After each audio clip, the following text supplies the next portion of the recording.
call this meeting to order Monday, December 6th. Roll call, please. Mayor Anderson. Here. Troy Boone.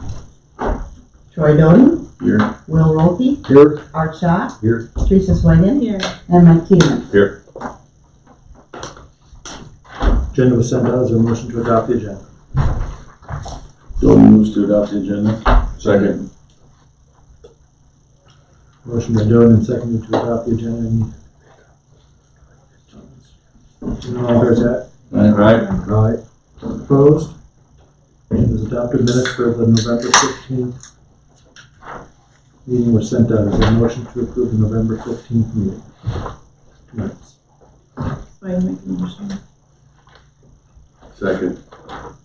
Motion by Swagen and seconded to approve the November 15th minutes. Is there any further discussion? Hearing none, all in favor say aye. Aye. Opposed? Approved.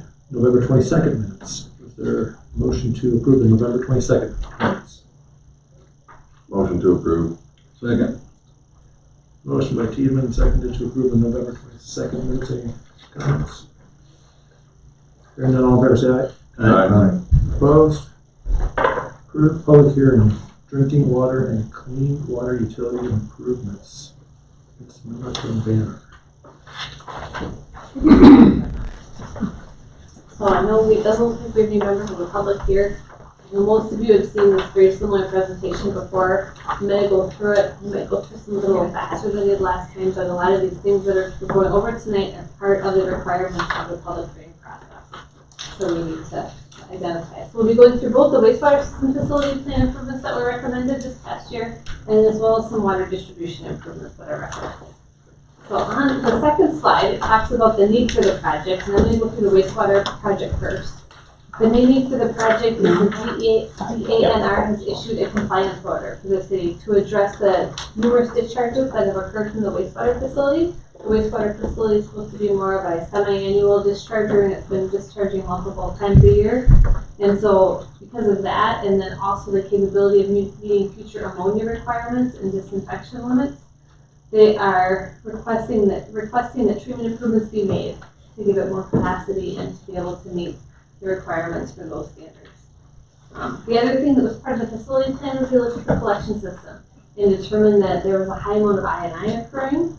That's inflow and infiltration. Sorry if I use acronyms, holler at me. So a lot of inflow and infiltration occurring during stormwater events, bringing rainwater and groundwater into the collection system. And so to take a look at that and identify where improvements can be made that would reduce the chances of that and improve the collection system.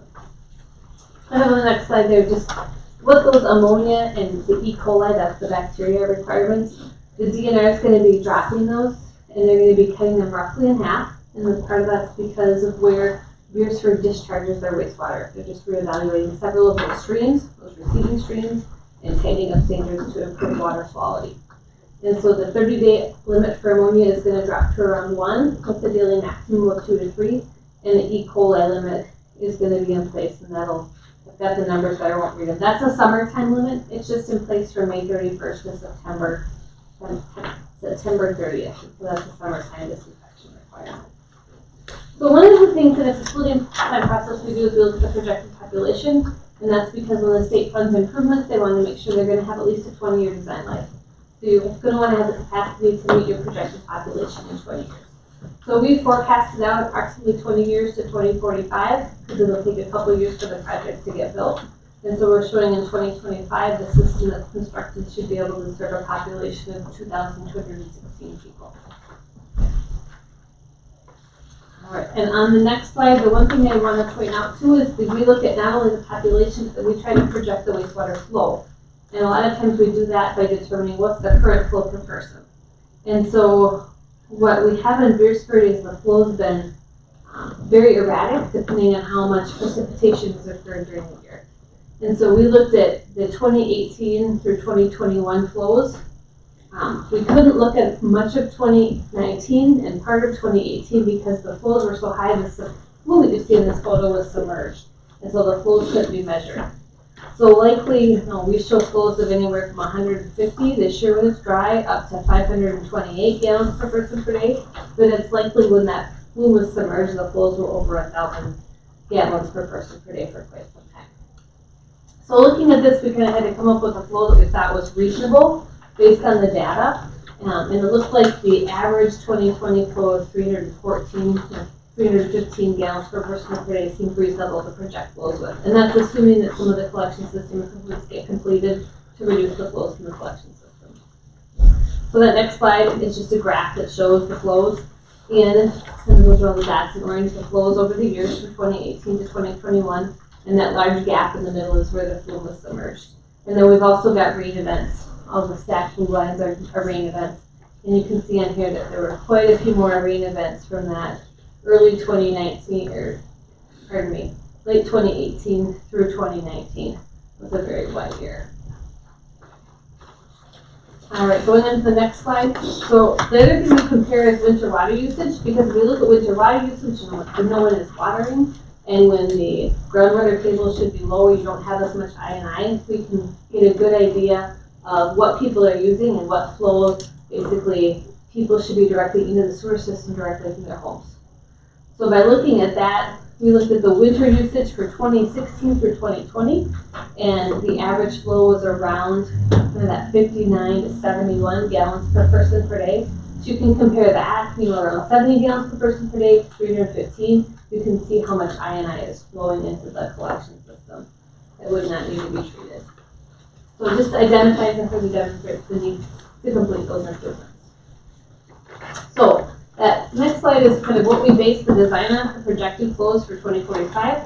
I already mentioned the population, but at that population and a design flow of roughly 15 gallons per person per day, we're projecting an average day flow of just under 700,000 gallons per day, and then a peak day flow of around 2.5 million gallons per day. So that was the basis of design. The other thing I wanted to touch on, and we talked about this a little bit last time too, is sump pumps. This next slide is an example of what a basement would look like if the drain tile around the outside perimeter of the home is directly tied into the sewer line. This would be an illegal connection. This is what you don't want, because then basically any runoff that's coming down around those basements is being illegally conveyed to the sewer. You have to treat it, it costs more money, you have to convey it. So what you would prefer instead is shown on the next slide, where you've got a sump in a home, where that drain tile that goes around the perimeter of a house is conveyed to a sump that can then be pumped to the exterior of the home and discharged somewhere out of the lots, or if it's sometimes they have central collection systems for the sump pump flows. And so one of the things we talked about was performing sump pump inspections, and that's something the city could do, is go into each home and check and see where the sumps are being discharged, and does the home have a sump. Just because it doesn't have a sump doesn't mean it's an illegal discharger, but it's just one more clue. If all the neighbors have sumps and they're discharging regularly and one home doesn't, it might be a reason to investigate further. And that investigation could be possibly televising those lines and looking for illegal connections. What happens if they don't have a basement? Then they probably don't have a sump. Yeah, this would be only, yeah, good question. Only homes with basements. I always think most people here around have basements just because of tornado shelters and things like that, but there are a few. I know several homes not that far from where I live that don't have basements. So one thing we include in the cost to help with that I&I investigation is and this is really up to it's totally up to the city if they want to do anything like this, but either to work with us or possibly legal service to create some policies or ordinances that would make it easier for the city to go in and televise services to check for these things, and then also possibly to hire outside companies. You could work with them, and you would be able to do that for the $25,000, but the ordinance would be set up that outside companies come in and do the televising. And then the city's cost would be going into the homes. And so that was one thing we put on here, just kind of a placeholder, just to push it if the city wanted to invest in something like that. The other thing we looked at in the study is the city's done quite a bit of televising, and that's where you take a little robot like shown in that picture right there, and it goes up the sewer lines and takes video to check what kind of condition the pipe is in. It looks for holes, cracks, places where roots are coming in, places where you can actually see I&I coming in. And so from that, we can kind of determine and rank the condition of the piping within the community. And so what we did is we've gone through it, and with the available piping capacity, we determined that there's about 19,000 feet that really is in pretty severe condition that needs to be replaced. And so we identified that for replacement within 1 to 2 years. Then phase 2 really is pipe that looks not bad, but should be addressed before it gets significantly worse. And so within 5 to 10 years, there's about another 16,000 feet that should be lined or repaired. And then we've got a phase 3 that's about 15,000 feet, and that should be, we probably will need something within about 15 years. And so there's, on the next sheet, there's a map, but that map is very small. And so I provided an 11 by 17 piece of paper, a little easier to read. And on that, you can see that 19,000 feet, the phase 1 improvements are shown in red. If it's a solid red line, it's been identified as being replaced with CIPP, which is a cured in place pipe liner. Basically a resin impregnated felt, like almost a sock that you put into the pipe and then pressurize, and that fills up and cures. And becomes basically a pipe within the pipe that replaces that old pipe, and it's got structural capabilities, so if the old pipe were to deteriorate and break, it's a new pipe within the pipe. If it is shown as a dashed red line, that means that there's also water main improvements that have been recommended for that area, and so that open cut would be recommended in that area. So that's where they would dig up part of the street to replace the sewer, put new piping in, they replace the water main at the same time. The cost we have in here, if it's an open cut area, it is just for half the street replacement. The way the state works is if you're gonna do open cut, they'll fund half the street replacement for water. If you do sewer too, that'll pay for the other half. So that's how you can, you can replace the street. You can't pay for the whole street with just one utility. The blue area is the phase 2, and so that was the completely approved within 5 to 10. Again, solid line is the CIPP project, and the dashed line is open cut. And then that final third phase in 10 to 15 years, that's the yellow area. Now there are some lines on here just shown in green, and that would be an area where it was untelevised or the condition was unknown. And so we recommend possibly some of those lines be televised. If they're newer, they're probably fine. If they're older, you might want to televise them that first phase just to verify the condition while you've got someone in town doing that type of work. So if you want to keep looking at that map, there's nothing that important on the next page, but you keep just listening along. And if you have questions on that map, I can certainly answer them too. Just maybe for our own street department, I'm just surprised that some of our newer developments have the red line. I mean, is that like newer pipes not as good as what the older pipe was? I mean, there are some of those areas, particularly on the south side of town, where there's a couple known rolled gaskets. I think that's part of those areas. And so it's letting inflow and infiltration in. I'm trying to think some of those other areas. Down on Ash Creek, there's 2 spots. There's one, a Y that goes out to a lot, and wherever they did when they did the road work and did what they did, they ended up cracking it, and there's water running in that. And it's groundwater, it's coming, and that's one of those deals, either dig down and take a chunk, we're gonna have to dig down and replace it, the Y and everything, so that's one. Another one is when they extended South 7th there in front of Tom's in-laws and that. There's a gasket that rolled some. They did not know that until after they redone the road, and then we had a camera. And at that point, we've been trying to see if we can get HydroClean to come and try to put our epoxy seal on it or not. We're not sure, but both of them, like the one where the rolled gasket is, that's 22 feet in the ground.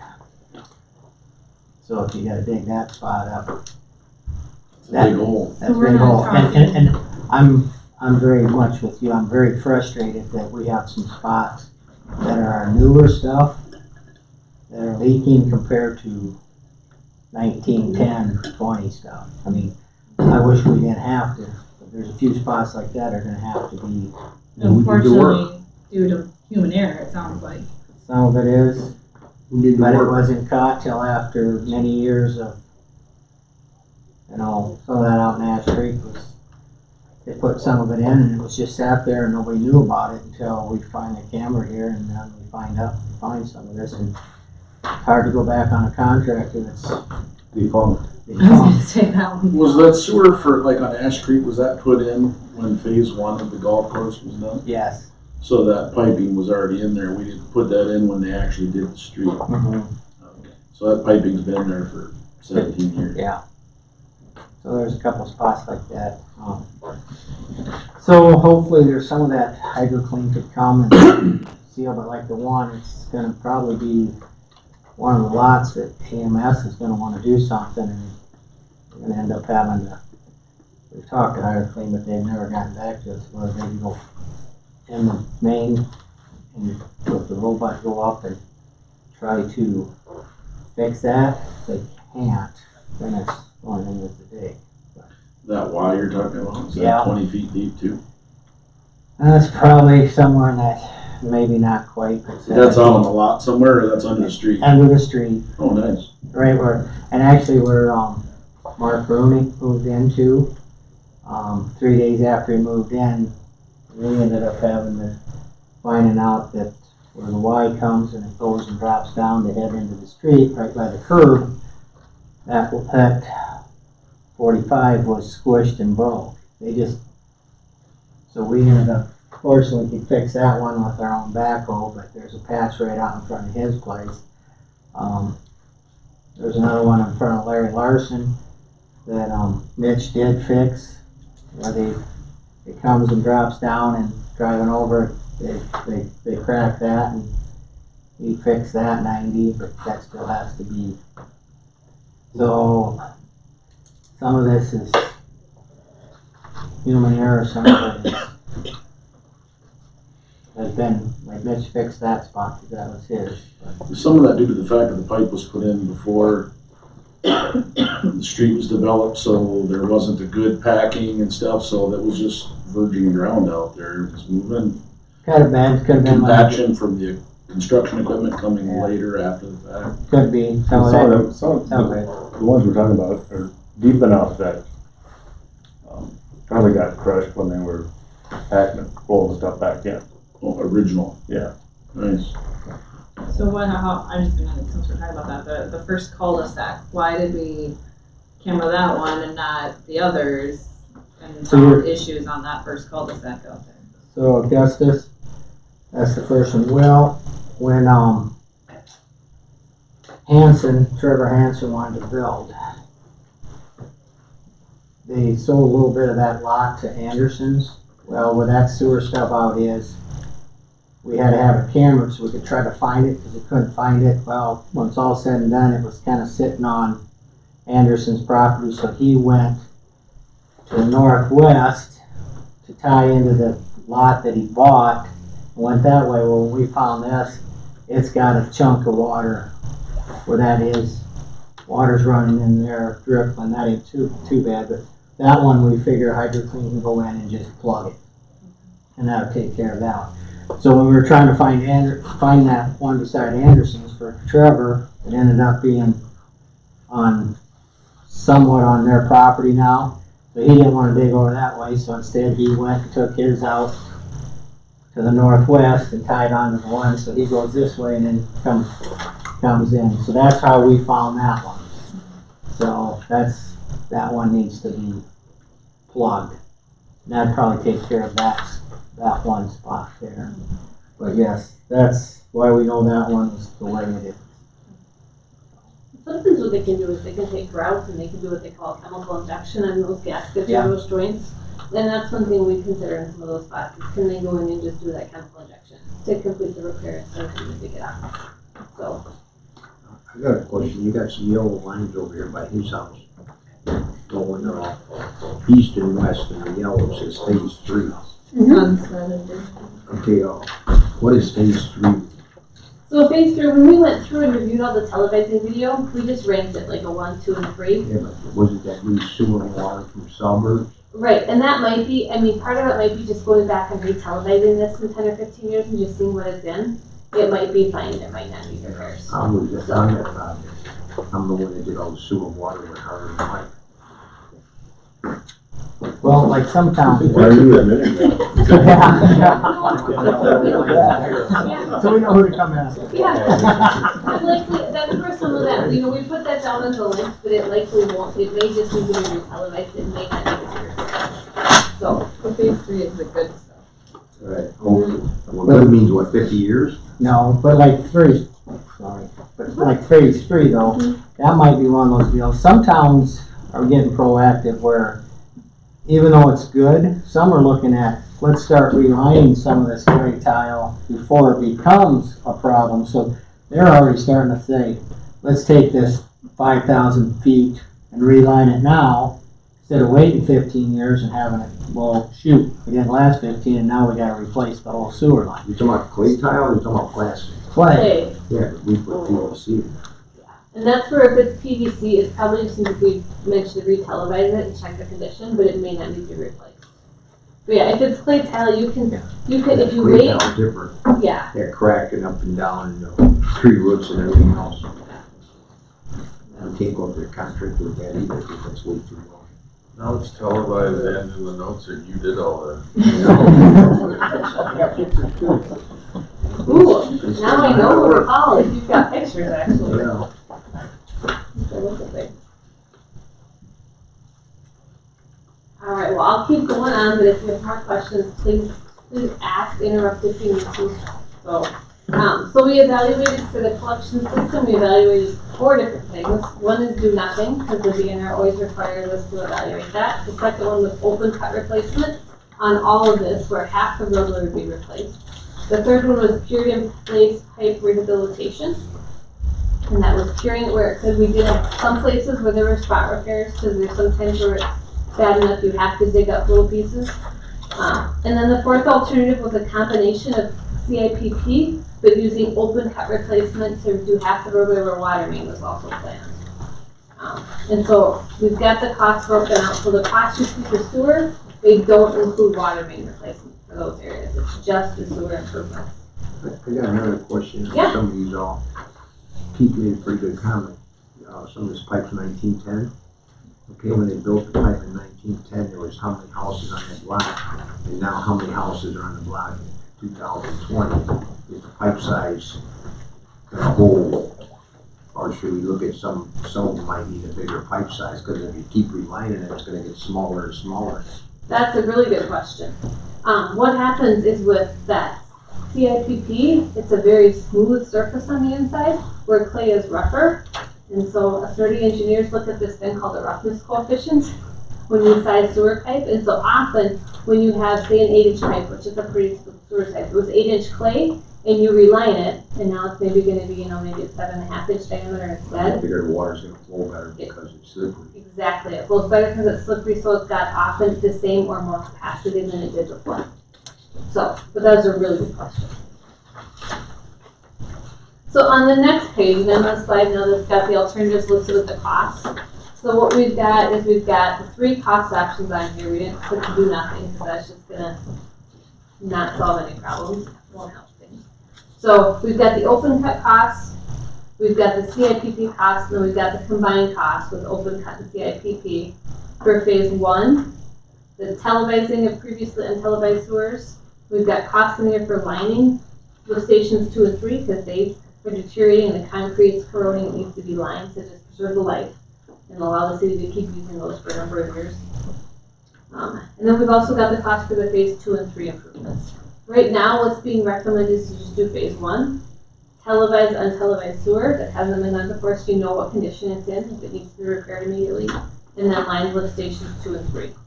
And so what's recommended right now is that combination open cut and CIPP, where water mains replaced, open cut the street, do both. Just sewer replacement is needed, just do the CIPP. And save some money that way, so you don't have bulb replacement. Well, I got a magic ball question for you. What do you anticipate for cost increase on phase 2 and 3, 15 years down the road and 20 years down the road? If right now phase 2 would cost $4.6 million, in 10 or 15 years, you think that 4.6 is going to more be 6 or 7 million? So 2 or 3 years ago, I would have said just put 3% on that each year, and that's been pretty traditionally a reasonable answer. That was 3 years ago. Right. So I know my crystal ball's not very good right now. I don't know if you want to take a guess. I feel like that's taking like a dart and shooting it at a wall because inflation costs have gone up so much in the last 12 to 18 months. This could double in 15 years. Oh yeah. Yes, but I think it's who knows right now. It's too hard to say for sure. Well, it's not going to ever be 4.6 million again. No. And that's a projection, I understand, but Yes. And so I think what's reasonable is to look at it's ultimately, it's a city decision to do what you want. And you have to weigh out, does it make sense to do this? Because you're gonna save more money taking care of it now than later versus how high a rate's gonna have to go to repay it versus how much funding might you be able to get. And that's all gotta be balanced into what the city wants to I do. got a question. Are you done? no, I mean, other cities that you work with, I mean, so right now in my head, my mind is spinning a little bit and I'm thinking, why wouldn't we do phase 1 and 2 back-to-back years? And try to keep that cost down? And then phase 3 can be 10 to 20 years from now? Does anybody ever, I mean, is phase 1 a 1-year project or is that a 2-year construction project or? I'd say most likely that's probably, well, with that many footage, it probably could be a 2-year construction project or a 1. It depends on how the city sets it up for what size contractor they want to get. If you want to let some of the smaller folks in, it might be easier to do it over a 2-year period. If you want to get it done, it should be a bigger project if somebody from out of town more might come in. So if you wanted to do phase 2 immediately following phase 1, you'd be looking at 1 to 3 years of construction?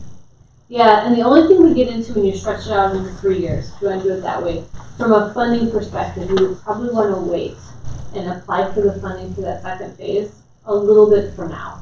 And the reason is once you are awarded a loan, you have, and I want to make sure I'm right on this, I believe you have 2 years to close the loan and start the project.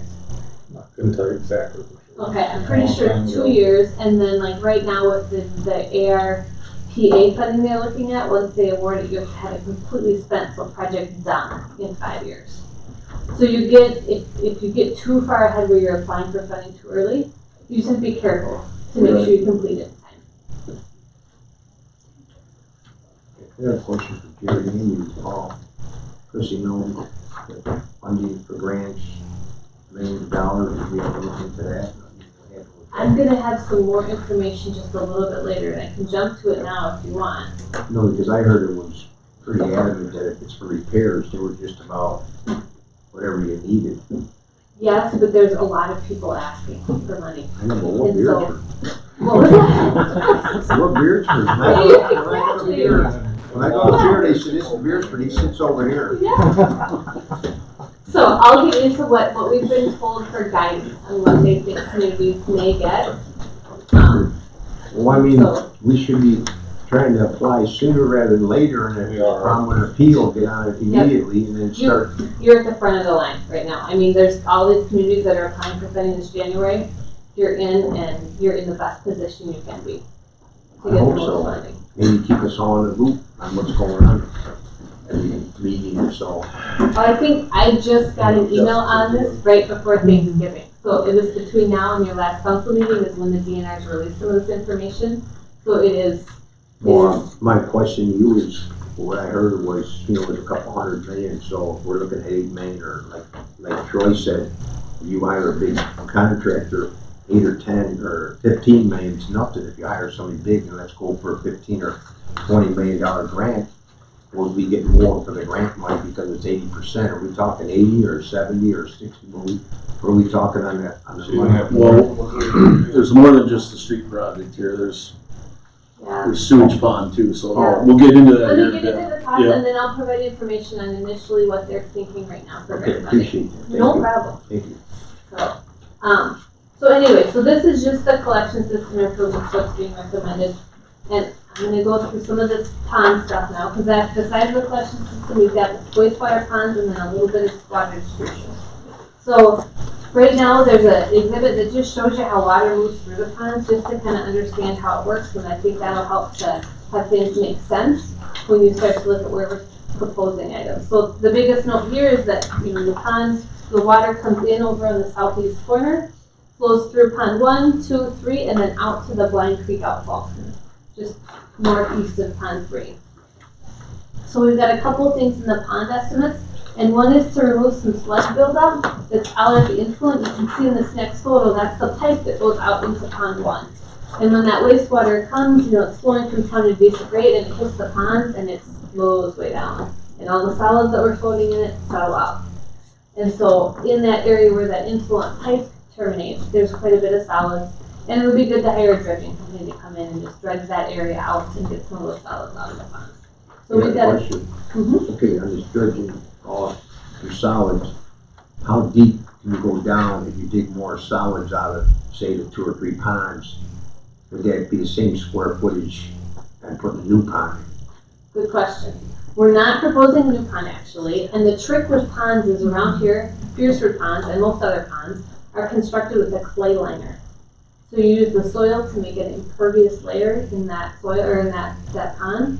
If you dig through it, you essentially destroy that liner and you're So not you holding the got a water. limit. So you have a limit. Right now the water depth in those is about 5 feet deep, and so the soil is built up or the solids are built on top of that. We just need to dredge on top of that to protect that clay liner. Where's the clay at? How deep? Yeah, What, 5 feet. 5 to 6 feet. wow, that's not too deep. Alright, Yeah. that's fine. Ponds You around had to here, hear they're, that. yeah, they're not that deep, and that's just Okay. the way they've been constructed in South Dakota. So on the ponds, we looked at 4 alternatives. We looked at do nothing, again, because we have to, but it won't solve your problem, so we won't recommend it. We looked at additional ponds, because that's a reasonable thing to construct. We've got available land typically, so we'll have some costs for that. Then we also looked at 2 technologies that are more commonly used with pond systems, I would say, in the upper Midwest to central US. One's called a Nexum. It's a submerged attached growth reactor, and I'll go through that. So I might just refer to it as a Sager, so I don't have to say all that. And then the other one was a triple point nitrate system. Both of the idea there is just find a mechanism to get more air into the water, and that air allows bacteria to grow. The bacteria breaks down the nutrients and allows you to meet your ammonia limit easier. So the first one's that Sager, and basically I can refer to it as a big box of rocks. It is a very large, Beresfords are 160 by 40, 2 of those with 1-inch rock on the inside. And then within that you can see down on the bottom there's a bunch of lines going across. Those are air lines that they put in. And then on the top of it is a mulch layer. And so the water flows through that bed, through those rocks. It's aerated. The bacteria in there breaks down the BOD and then breaks down the nitrogen and reduces that so that you can meet your discharge permit. These facilities originated in Canada, so they're very used to cold weather operation. There's a number of them in the Midwest. We actually just went on a tour of a couple facilities, both of these types of facilities in early November. The city of Parkston too is also considering this. And they were able to visit the Sager facility in Holland, Tennessee is operation, as well as Kingsley, Iowa, and take a look. Quick question on that. Yep. So then water would continuously flow through the ponds, through the Sager, and into the creek, and it doesn't count as a discharge because the water It is counts as a treated sort of before it leaves? It's treated better before it leaves. The facility would go likely to a continuous discharge. There's the possibility you could still hold it and discharge semi-annually, but if it's gone through here, it's likely going to meet your discharge limits. They're very effective, and so kind of one of the thoughts is just if it's ready to discharge, get rid of it while you know it's good. So you change it to continuous discharge facility, which would mean increased testing costs. And so that's one of the things we kind of vet out the options and look more in detail at preliminary design and decide which way is best to go. Because it doesn't go through this until you're discharging, correct? With the Sager, After the yes. pond treat. Yes, Okay. with the Sager. The other treatment process is different. Okay. So on the next image, you can see the Sager, that blue. It would come out of cell 3, go through that blue Sager, and then we've also got UV disinfection proposed to meet those E. coli limits. And that's basically just an ultraviolet light that shines in the wastewater, and it kills any viruses, bacteria, or anything in it before it's discharged. It's very cost effective compared to like the chlorine chemical addition. So a lot of wastewater facilities use it. So that would go afterwards. The other process to look at is shown on the next page. It's a triple point nitrox process. And so this is the same principle. It's basically a series of concrete tanks. And you can see there's an aeration system, that white unit, that is basically a tube coming down with a bunch of little octopus arms coming out. That pumps air into the wastewater.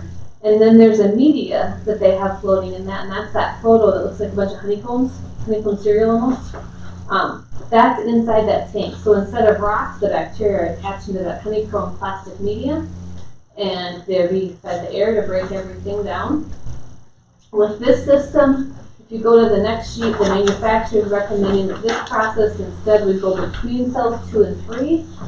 Again, could be a continuous discharging facility, or it could be a kind of hold it and discharge twice a year facility. We want to look into that a little bit more. We also want to look into that location for cell 3. Banner has a couple concerns about that. If it would have any ammonia uptake in that third cell and the ammonia levels could come back up. We just want to vet through and see some more data on that before it's finalized. But that's where we left it for now because that's what they recommended. So if you go to the next sheet, this is the capital cost for the Sager, the nitrox, and additional ponds. Just because of land costs and the grading work, the additional ponds would be about a little under 12 million. Very expensive because of the amount of land needed. So that was dismissed.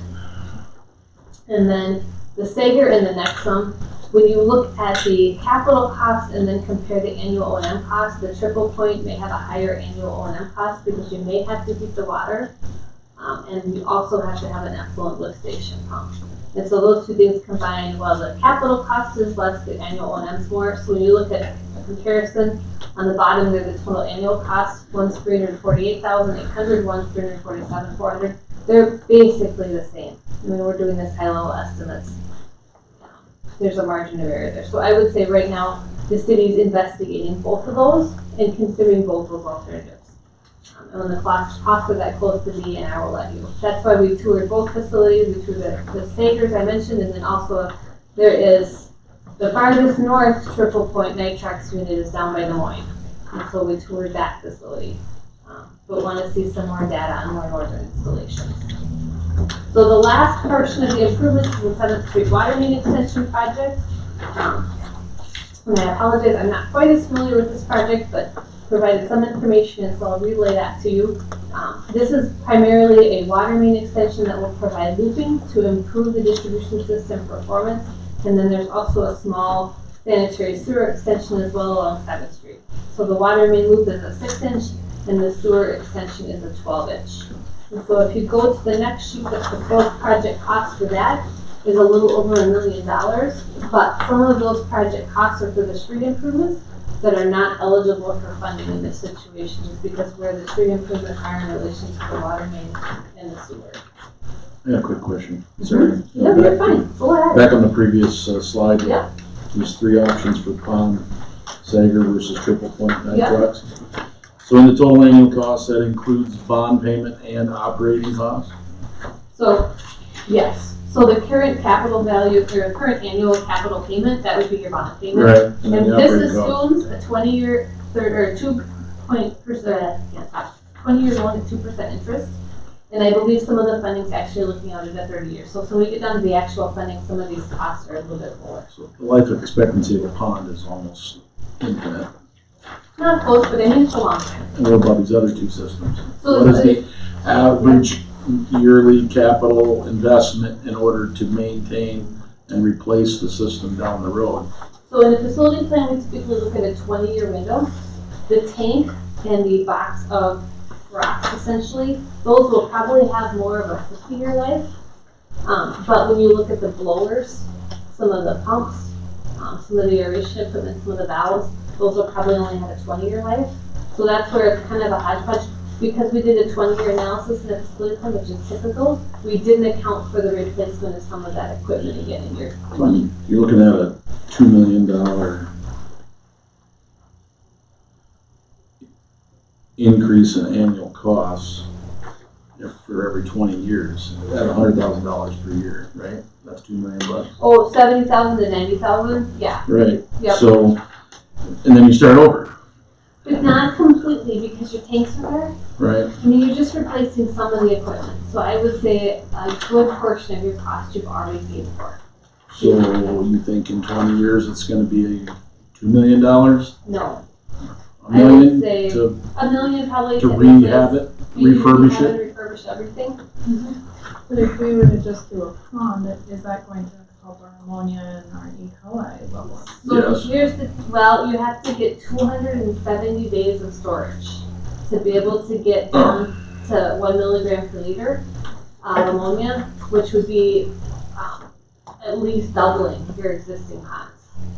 And so right now for most communities in the South Dakota, when you get down to those kind of ammonia limits of 1 milligram per liter, it's tough to meet. Even if you get 270 days of storage, still depends on weather conditions. And so you may not need it all the time. This is a more guaranteed way of meeting it in a much smaller footprint. And then if there's other requirements that would come to the DNR in coming years, which it wouldn't be surprising if they add total nitrogen and phosphorus limits at some point. Most of the states around us, Minnesota, Iowa, Wisconsin, Nebraska, most of those states have them. And if they do add that on, it's much easier to retrofit the Snager or the nitrax to remove that nitrogen and phosphorus. You cannot remove those in pond systems. So really, we're looking at operating costs if you include future capital investment of more of 100 to 150,000 per year. If you include, if we were going to stick money in reserves so that 20 years from now we can pay cash to refurbish, I mean, if it's $1 million or $1.5 million 20 years from now, I mean, you see what I'm saying? I do. I mean, otherwise, yeah. Yeah, no, I do. Okay. Kind of on that same kind of page, we're looking at the additional ponds being 11.6 million, and your capital payment is actually less than the Sager system with a 4.5 million It's a profit. longer bond. I think they're assuming 20-year loan at 2%. I want to look at that. That doesn't seem right. I No, think that that's looks really like my it's thumb does not look right there at all. It should almost be double. Oh, I know what it is. On this, and I know why. It's because you cannot borrow the cost of the land. The state does not allow that. So the loan is basically the annual payment would be for the loan.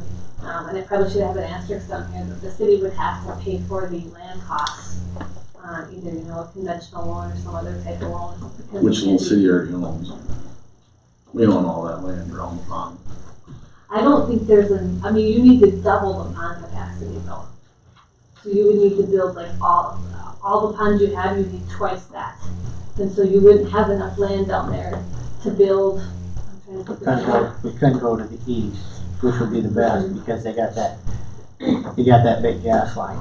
I don't know where that comes out. Yeah, that'd be the thing, where that comes across, whether or not you could have enough room to go. Gotcha. That would be the key, because then you could actually dump it into that one and then start dumping into Because the that. city owns that ground all the way to the next mile line. Mm-hmm. But like he said, there's some utilities that go across that east portion. Yeah. I'm still gonna double check that Yeah, and just okay. make sure that is the land cost. And if I'm wrong, I'll send you an email, Jerry. Okay, that's Okay. All right.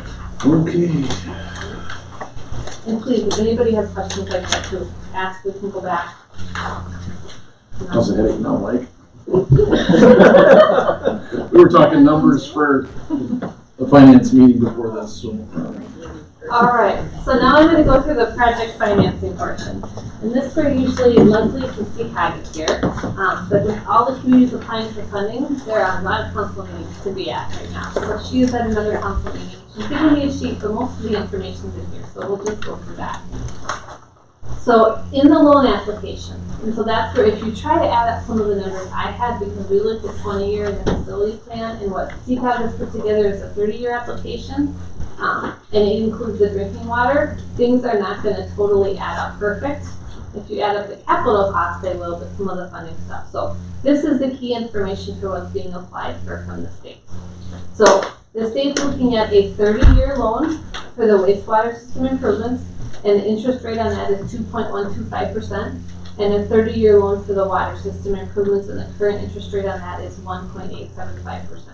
And then also looking at requesting American Rescue Plan Act grant funding as part of that. So on the next slide, what CCAG provided is for information on the clean water application. So the total loan application would be $14,436,000. And the other thing I'll preface is usually CCAG makes sure that they have bond counsel fees and they round up and they provide a cushion. And so that 14 million is slightly higher than we showed in the facility plan. I don't know exactly all of what Leslie has in there, but there is a little bit of cushion. She looked at it with a grant percentage of 0% and a grant percentage of 30%. And so what, we look at 0 because that's the absolute worst case scenario. If you get no funding, this is how the impact would be to the city and to ratepayers.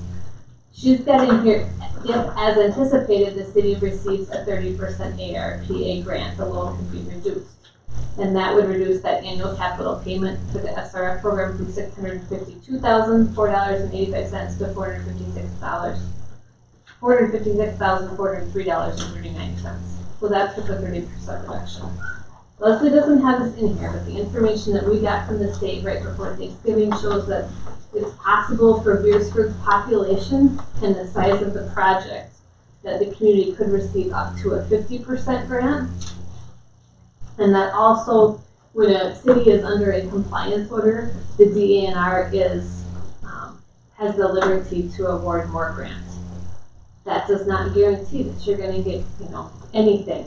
I'm just relaying the information I know. I just want you to say, I'm not standing here saying you're going to get 50 because we don't know how much may change between now and March. But there is, I think I have a little bit of information here that may be helpful, and I could probably read this. Can you tell me where you came up with the $14,436,000? Some of it, yes, and not totally all of it, because I didn't, and it's CCOG's number. So if you take the PHP project, which is that was so the 8,833,000, the 8,833,000, the 170, and the 108. If you add all those together, that's around 11 million. Okay. So that's part of it. And then we've got the improvements for the ponds. And those improvements were estimated to be,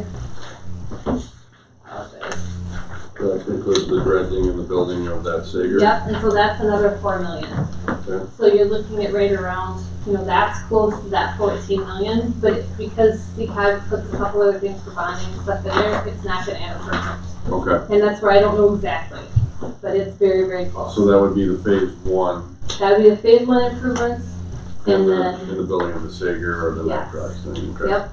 And so that's what's going in on the state funding application, is that 14,436,000. The impacts of ratepayers, and this is the additional cost on top of what rates are now. Wastewater rates are $30.14 per 5,000 gallons. The additional monthly cost, if there's no funding, would be $58.54. So rates would be right around $88. If you are given a 30% grant, the rates would go up $40.98, so right around $70 a month. I believe I can leave you a copy. I did give you a copy of that. So what we have for the DANR correspondence is that the Governor Nome's recommended budget includes $600 million. Pardon me. Yeah, $600 million in ARPA, American Rescue Act funding. And there are, I want to say, I was trying to see it because it had how many applicants they have right now. They've got like over $1 billion. I think I want to say it's like $3.2 billion of anticipated applications for SRF funding. So while there's a lot of money, there's also a lot of money coming in. But what they're saying in this here is that for service populations up to $2,500, up to a 50% grant with a $7,000 per person maximum per applicant would be considered. And that there may also be, the grant cap may also be exceeded if the applicant's rates currently has rates or will have rates for completion of the project of more than $55 per 5,000 gallons per water and sewer projects. So there's a lot of things Beresford has going for it in the sense that your rates will be over 55, you're under a compliance order, but you could receive 0, you could receive 30, you could receive 50, you could receive a little bit more. It's not known at this point. For the drinking water application, that project cost is $672,000. If you get 0% grants, your capital payments on that loan for 30 years would be $29,338.63. If you get a 30-year percent grant, it would be $22,570 or $590.75. The rate impacts are shown below. For water, it's quite a bit less. Although your current water rates are higher, they're $44.76. They'd go up $2.63 with no grant assistance and $1.84 with 30% grant assistance. So that's what I know right now. And the biggest thing in the public hearing is you want to stress what the worst case is, so I want to make sure that's clear. But hopefully that provides you some more information on what the state's considering right now or what they know. So just so I understand, our current sewer rate's $30.14 per month. For 5,000 gallons, yep. Then it would we would add 58, 54, so it'd go to Yeah. 80 something. Yep. For 5,000. And that might be one reason if I seemed cautious before about saying, yeah, go for phase 2. It's because of just doing phase 1, the rates are already going pretty high.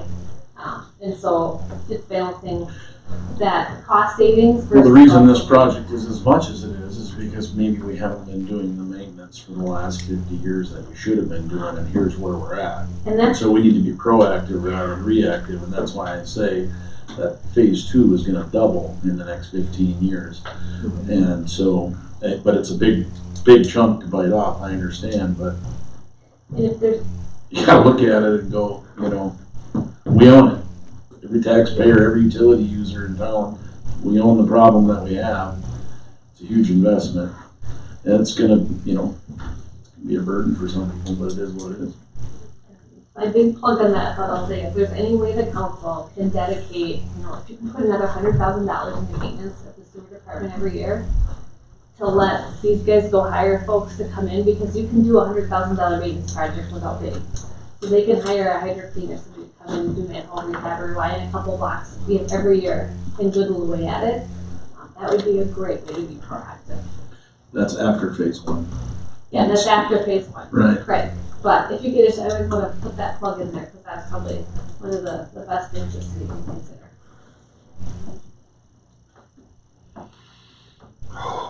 Great. I'm so sorry. Did you say what? I just got one question for Gary. Didn't we raise the sewer rate? We did just raise it by like $1 a month. Right, is that money put aside for future maintenance so we can help Jeff? It's just part of the budget. Just going into the Not a fund. whole lot, so. Towards It's just going into the fund, the sewer fund. oh, yeah, that's what I'm saying. Would that help with the grants to show that we raised a little bit? While we're trying. That was one of the things. we had Ready to to pay do. some $150 a year more? They changed those minimums. It's gonna happen. An hour. Yeah, I know, it's been What expected. choice do we have? I just got one other question. For evil for all communities. You think about all these, I agree with all these communities. Troy, building a little bit. Oh, sorry. No, Can we have, when you find out about the grant money on 1 and 2, can you say, okay, this is for 1, what's the 0% to 50% or more? Now what happens if we combine 1 and 2 at 50%? Can we just hire more contractors? I mean, if they can give us a better deal Yeah. on more money for a bigger project. So here's the challenge with that. And I've got a lot of thoughts going through my head, but right now the funding application that's going in January is for that $14 million. Oh, okay, And right now with the public hearing, that can't be changed. okay, no, that's all right. But I've also heard discussions that there may be more money coming from infrastructure bills and things like that. So if you get a really good grant package and you decide you do want to try to do more improvements, I think there may be opportunities in the coming year to apply again and reapply. Yeah, reapply, right. Yep, and so I think that might be, the other thing I would say is I think,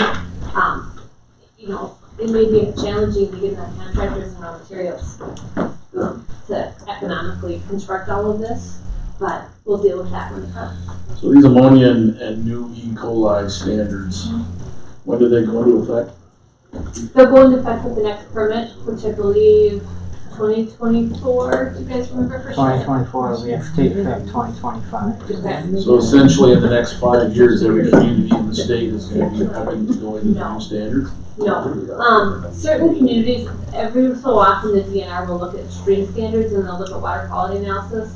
And so they just looked at this for the streams that, for example, Beresford and Parks and Discharge too. And for those communities, because of frequent discharging and reevaluating their streams, they're putting ammonia limits in place.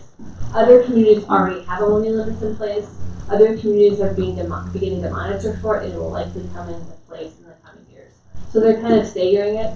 And they do that because imagine if every community got it all at once, the funding request that would come in. Well, that's what I was getting at, is like, this is gonna be a statewide thing. No, And then contractors, there's not gonna be enough contractors going around to do all this work. it's staggered, but yeah, there's several communities in the same boat you are, and there's other communities that will be in the boat you're in the years to come. You did a good job. You did your homework. Thank you. I have a lot of fun with this, but probably the last thing I just want to mention is the schedule. What was that? I think she kind of heard it. No, we always think we're watching those CIPP with the videos when they do this for television, and they don't throw in the office and go and just watching dirty movies. But it's a horrible show. So back to Tanya's thing about the $100,000. If we can get $100,000 put in the budget, some of that phase 2 that's in that $4 million project could get to be a lot cheaper, Right. because if We're doing it now instead of 20 years Yes, from now, or because- 15 years from now. yes, because okay, we do 4,000 feet this year, and we do 4,000 next, and 4,000 next, and over 500,000, we might do 20 to 25,000 feet. Well, that cuts that down, and keep doing that over 10 years, we might spend, $1 million, but we might get 20, we might get 40, 50,000 and cut that cost down. So that's something to look at, is trying to get more in the, I know it's tough to find, I know the budget only's got so much, but that's, we're getting to the point where the manhole rehab, some of that's getting close to being where we have some, but not much, that some of that's 50 or 60, 70,000, plus some other, that could all start going towards some of that rehab. So, like I said, it's no fun. The last thing I just want to let y'all know about is schedule, so you can understand when decisions are going to be made at the state. So the public hearing is this evening. The funding application is due into the state on January 1st, 2022. The Board of Water and Natural Resources, which is the governing arm of the funding for the DANR, they meet the end of March, usually the third week in March. And it's quite possible that a representative from the city, maybe Jerry or somebody else, will be asked to be at that meeting, or at least on a conference call. They'll meet then, and you'll find out what the funding award is. And so that's when you'll know. Then once the funding award is done, typically we would be ready, if you want to get going on design, that we would provide a contract for engineering services for those improvements at the April council meeting. And then right after that, starting on design. So we could design improvements April and finish them up around December, so that you could bid January of next year and try to get out kind of in front of bids. That's what is your best bidding window, is that January, February timeframe with contractors. So get in bid, construct in April, or starting in April likely, when the ground thaws and you can actually get out and start doing stuff. And then complete construction improvement sometime in 2024. Depending on the bidding climate and the size, how the project gets broken up, it might be middle of 2024 and 2024. So I have one more question, and it doesn't change where we're at, because here's where we're at, but, so because of all the leaching into our sanitary sewer, with all the groundwater, and we were having to discharge so many times, let's just say hypothetically that we were within our, if we were only discharging 1 or 2 extra times per year, I'm assuming then that we wouldn't be under the gun so much for the new standards on the ammonia and the E. coli. No, That still would be there? part of it is the discharge permit's been violated a couple times when you've discharged. Yeah. And so it's the number of discharges plus the violations. Which is because we're overrunning our sewer system with groundwater. That Right. where we're at because of the groundwater leaching into the sanitary system. Quite a bit of, a fair amount of it, yes. The ammonia, I would say no. The ammonia is just, that's part of. Whatever we're pumping down the sewer. Well, it's just, there's ammonia and wastewater everywhere. Right. And to get it down that low, you're gonna need a treatment process like this. Okay. But So it wasn't just the volume of water, it was quality of the water that was going out as well.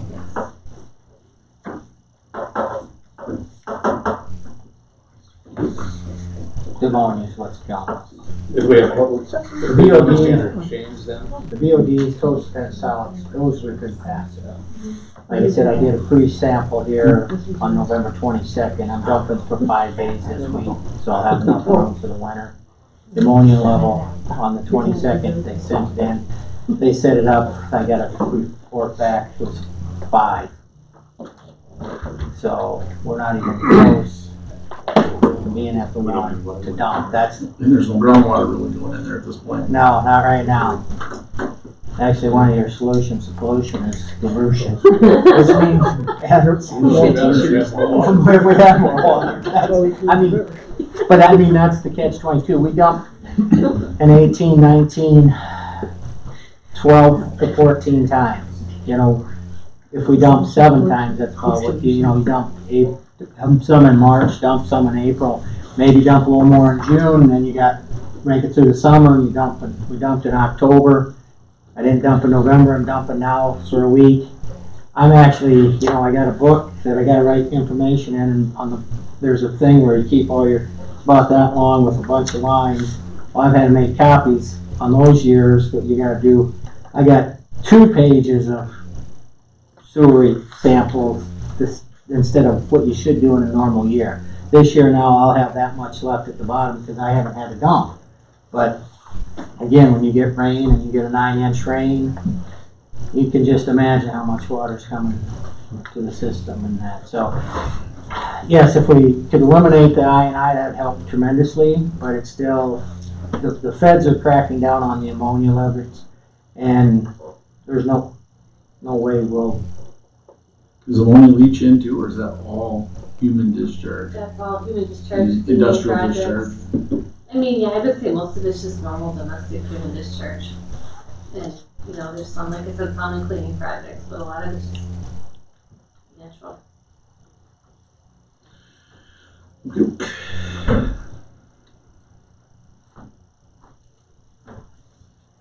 Thank you for your time tonight. I know that was kind of a lengthy presentation, but hopefully you value the additional information and that meets the requirements of the public hearing. Thank you. Thank you, did a great job.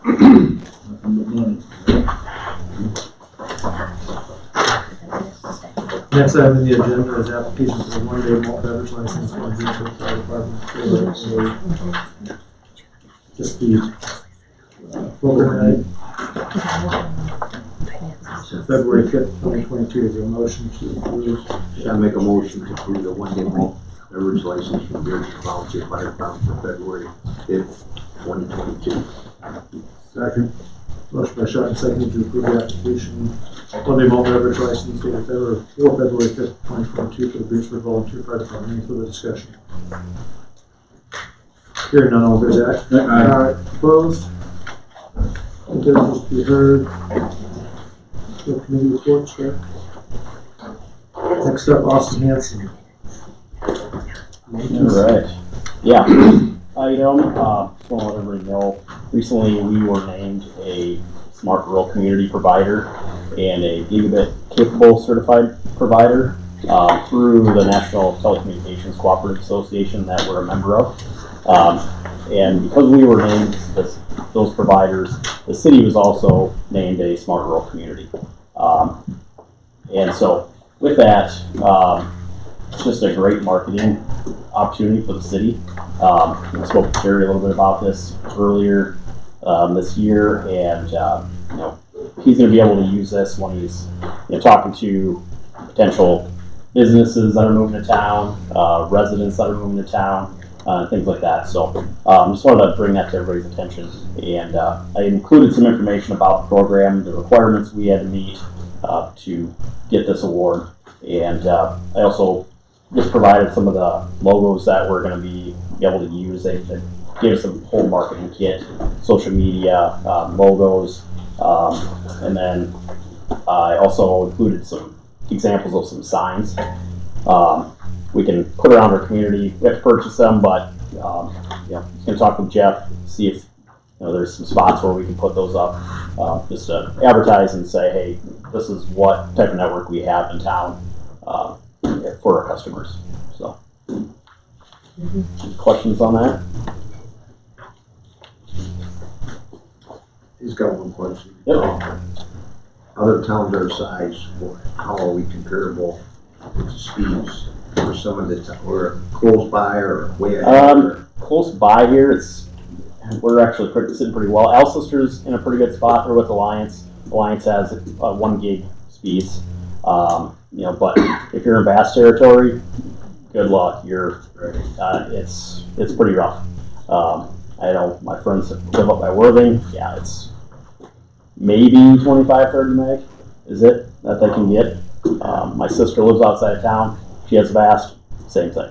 And when they have outages, they didn't have internet from October last year until I think March or April this year. And so yeah, we're sitting in a pretty good spot. So. Yep. All right. Next item I have is this resolution for our internet rates. You see the note on there. Our current rates we have for 50, 100 meg, and 250 meg. We're not changing those packages, so they're going to stay the same. But we're going to be adding the 500 meg and also a gig package. We've had some customers coming in, you know, asking if we have higher speeds available. Especially the people who are moving from out of town into town. They're wanting faster speeds.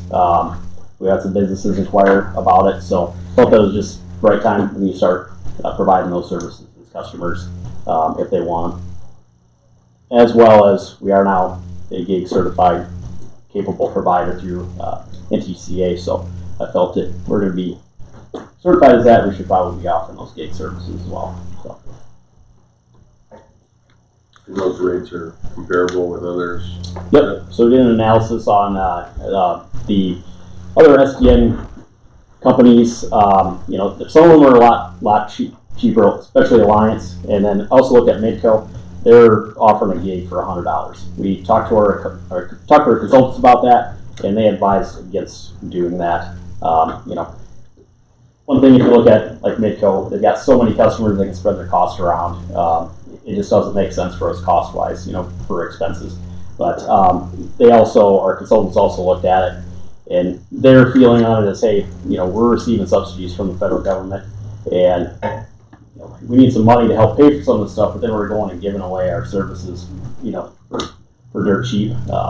They didn't recommend that, so they felt we should, you know, keep it a little higher. You know, we're still, like I said, we're comparable to all the other companies that are part of SDN and around us in this area, except for some of those really large companies.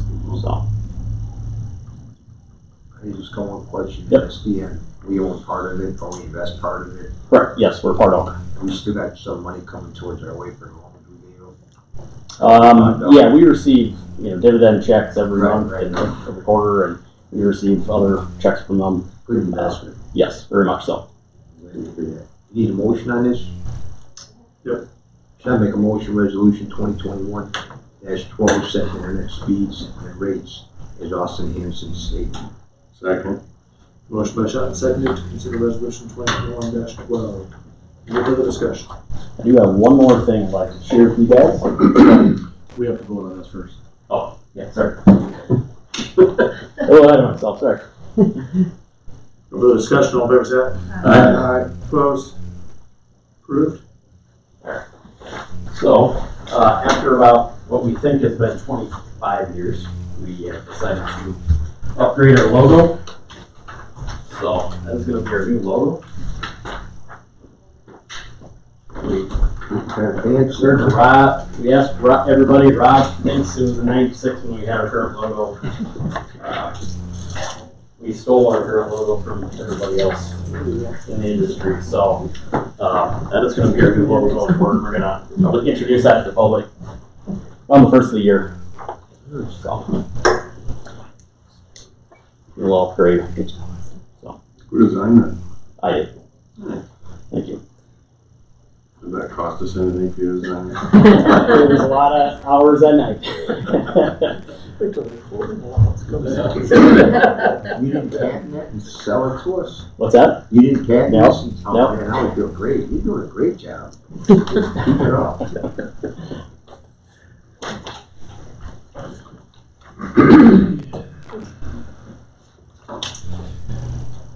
Thanks, Russ. Yeah. Vote on your mold or no? You don't have to vote on your mold. No. We don't count. Go. Okay, but just double checking, gotta make sure, not our eyes, and cross the T's. Old business, consider second reading and adoption of ordinance 2021-08 flood damage prevention.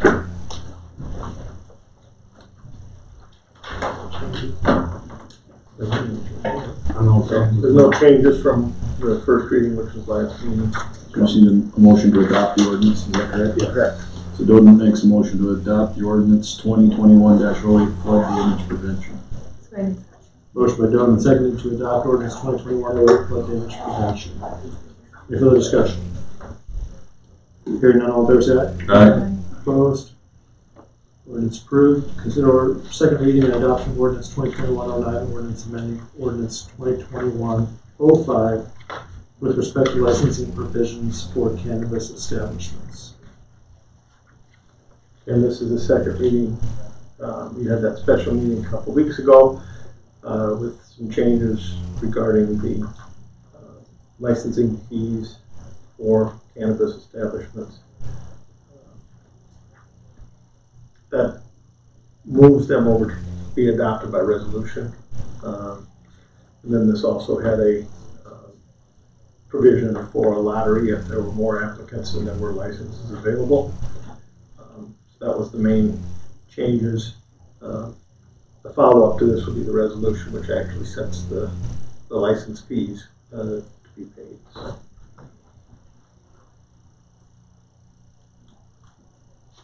Is there a motion to adopt ordinance 2021-09?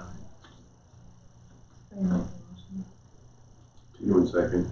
Motion by Sven and seconded to adopt ordinance 2021-09. Ordinance amending ordinance 2021-05 with respect to licensing provisions for cannabis establishments. Is there any further discussion? Hearing none, all in favor say aye. Aye. Opposed? Approved. Consider resolution 2021-11 setting fees for cannabis establishments. Is this medical one? Yeah. No? Wow. So far. Right. Right. Did the Supreme Court rule on that? Didn't they just rule on it? Yes, but it could, there's good likelihood it's coming back in some form. Right. Or another, so. So let's just adjust the annual and the renewal, Okay. how it's prorated and how it's the initial is Gotcha. increasing overall. Doden makes a motion to approve resolution 2021-11 setting fees for cannabis establishments. Second. Motion by Dylan and seconded to consider resolution 2021-11 setting fees for cannabis establishments. Any further discussion? Hearing none, all in favor say aye. Aye. Aye. Opposed? Resolution passes. Next item, dog fence, the dog park project. Just want to give you an update. You know, we've been working with Lou Gerstmann on this quite a bit, and Lou is moving out of town, but we have been in talk to the donor, and she made a donation of $20,000 towards the project, and just wanted us to spend the money as best we could to get the dog fence put up. She said she has no problem with the galvanized, and that's why you see the proposal in there. The galvanized $14,897. She says that's what she sees mostly in Sioux Falls. And take the rest of the money and use it for the concrete that we need to put in, the extension of the water over to the site, some of those kind of things, if we want to. Some signage, maybe somewhere to sit, some different benches or something around there. She said we could use it all for that.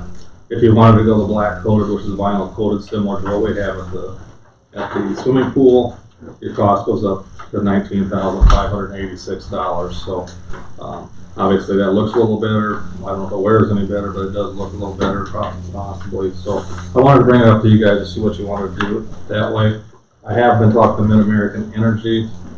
They've got a $500 grant that I've applied for to go towards the new dog park, both in 2021 and we thought again in 2022 we can get another $500 for it. So we anticipate having about $21,000 without using any of the city money to pay for this. Good question. Two questions. Number one, do we have an estimate for the other things that need to be done so we know what those costs are going to be? I don't have exactly what they are, but $6 a foot for concrete, probably 8 by 8, 64 times 6, so you're probably talking 1,500 for concrete. And that area, benches are going to probably, depending on what kind, if you want aluminum or So concrete, another 500 to 1,000. 3,000-4,000. Yeah. I mean, signage, water, concrete. We can run the water ourselves, we'll do all that, but just another hydrant over there most likely, so. So one other question. I know we put money in this year's budget and for 2022 for fencing at the field, at the big field for being able to gate off and stuff. Is there any way that some projects could be combined and maybe get a more competitive estimate? So, because at some point, did we budget again another 10 grand for next year, so they're gonna have 20 grand I don't, for fencing at Lawrenson Field? I don't recall that. I don't remember that at all. I don't recall that. There was 10 grand in the budget this year, and we decided, I thought we tabled it and doubled it next year to another 10 to do fencing around the main baseball field. So I was just thinking, maybe we could combine projects, take it out to for an estimate again, or bids from multiple. This one's only going to be so good for so long, the prices are going up at the end of the year, so. Yeah, I realize that. So we have to either take this one now, or else we just wait and do something next year, so we'll try to get a quote next year or something. But this was secured by Lou a while back. They've actually given us 3 extensions already on it until we got the money, so. It just seems to me that there was 10 grand in this year's budget for fencing, and then There was this Yeah, for this year, yeah. for 2021. They didn't do anything. And then Greg came in and said, that's not enough to do everything, can we put more money in next year's budget? And I thought we did that, another 10. So he's gonna have $20,000 in his kitty for fencing.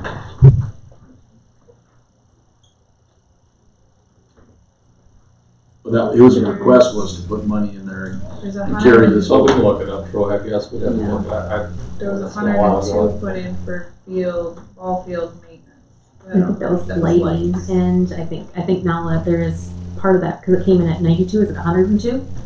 Yeah, so 92 was lighting and a 10 was the fence. So 10 from this 21 and 10 for, So that's 20 grand for fencing, well, 10 this year. and 10 next year. Yeah.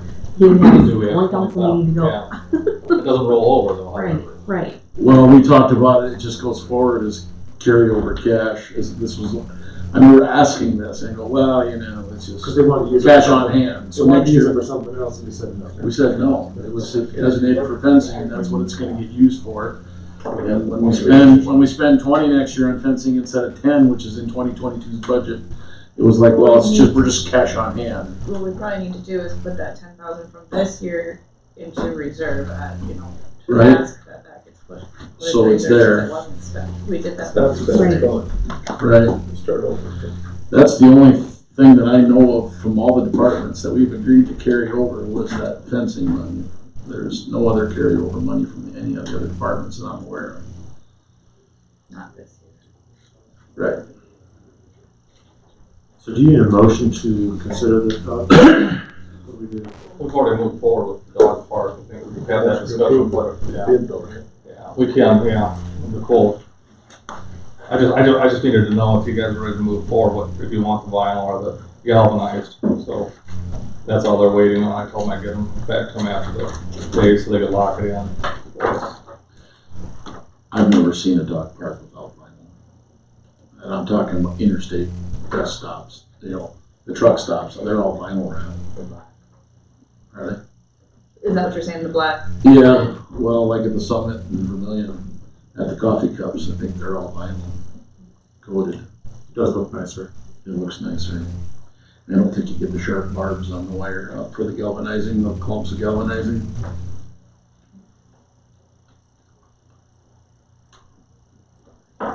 So we'd be looking at a couple $1,000 on the city's budget to cover. Yeah, one of the benches up and all that kind of stuff. I think we'll have enough to, even though Greg had already said we were gonna pay for anything, the concrete and the extension of the water and the signage was our thought that we were gonna pay for that anyhow.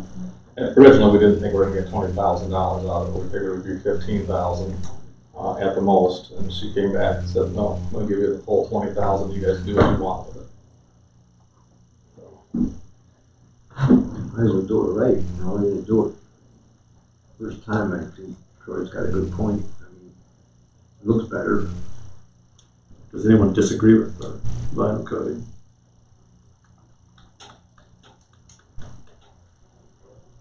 No preference. Troy, vinyl coating? That's what I think. I think it looks a little better. So is there a motion to accept or agree or approve of the bid from Michael Spence for the black coated vinyl fencing at $19,586? You have the only estimate we got, Jerry. Yeah, that's right. I don't even know, does anybody else even do chain link anymore? I don't think American Fence does.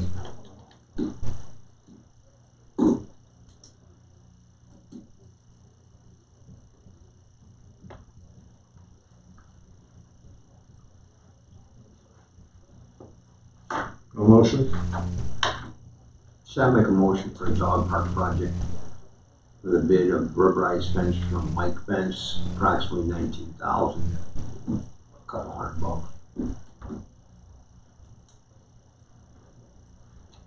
Second. Motion by Schott and seconded to authorize the $19,586 proposal from Michael Spence and Supply. Any further discussion? Does the motion need to be amended to put a limit on other spending for other things? We'll just take that up next year when we're doing the project. Okay? Sounds good. No more discussion? All in favor, say aye. Aye. Opposed? Approved. Redistricting.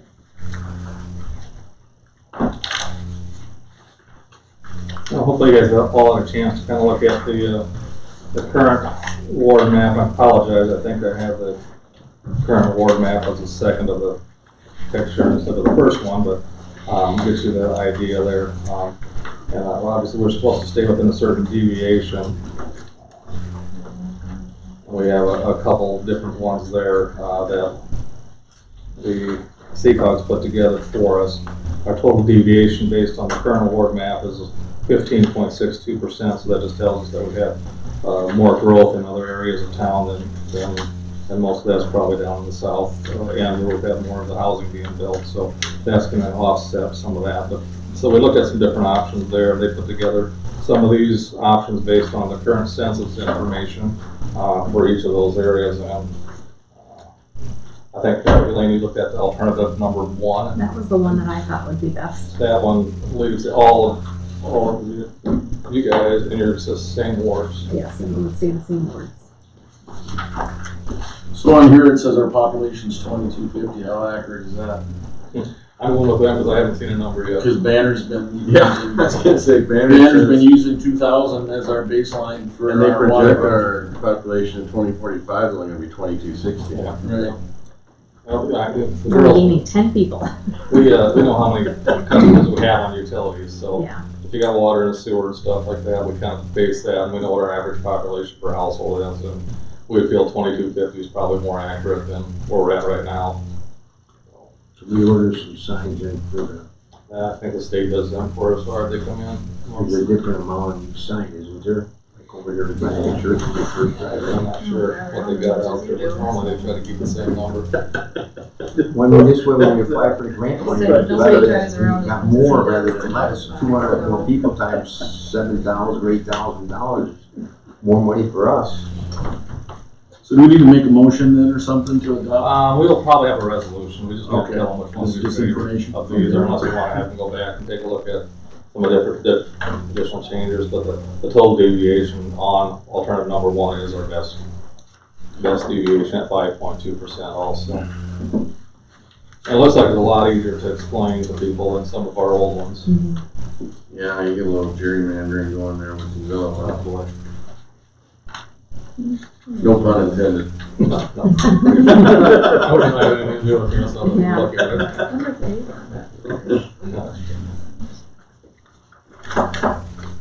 When would these go into effect? I think there would be As soon as resolutions. possible, because with the election, it has to be put in place. 2022 election. We Well, And yeah. the petitions go out at the end of January, so this would need to be in place before then. Need to do it next month, next We have week. probably a resolution for the next meeting to adopt that one. If that's what you guys like. The alternative one. Mm-hmm. Yeah, one looks all right. Looks like I need the least amount of change for the most amount of people. It is, it's mainly up in my neighborhood. Can we make a motion to okay map one and then make the resolution up, or we gotta wait? I think you just give them direction. Direction is all, yeah. So we agree on number one? Agree? Yeah.